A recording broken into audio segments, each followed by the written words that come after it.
нисфирӯзии 3 май пас аз бориши пуршиддати жола ба деҳаи ашти болои ноҳияи Ашт сели азим омад. Чандин корбарони радиои озодӣ бо фиристодани аксунавор аз харобиовар будани он хабар доданд. дар навору аксҳо дида мешавад ки селобаи калон роҳҳоро шуста ва ба дару девори сокинон осеб мерасонад.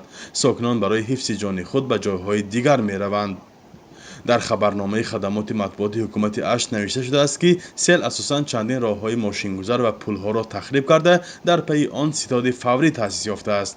вале дақиқ гуфта нашудааст ки роҳи чӣ қадар сокинон барои рафтуомад баста шуда ва зиёни он чӣ миқдор аст.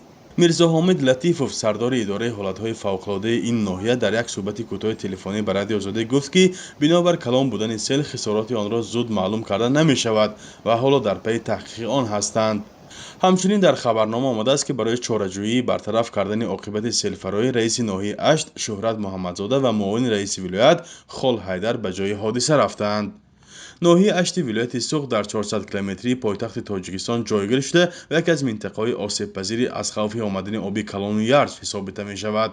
тақрибан ҳар сол дар мавсими баҳору тобистон бедодгариҳои табиат бошандагони ин минтақаи шимолитарини кишварро ба ташвиш мегузорад.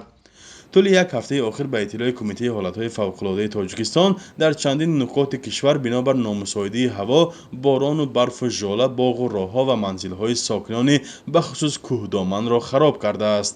охири ҳафтаи гузашта сокинони ноҳияи Деваштиш бо гузоштани чандин аксунавор дар шабакаҳои иҷтимоӣ аз боридани барф дар 3 моҳи фасли баҳор хабар дода буданд.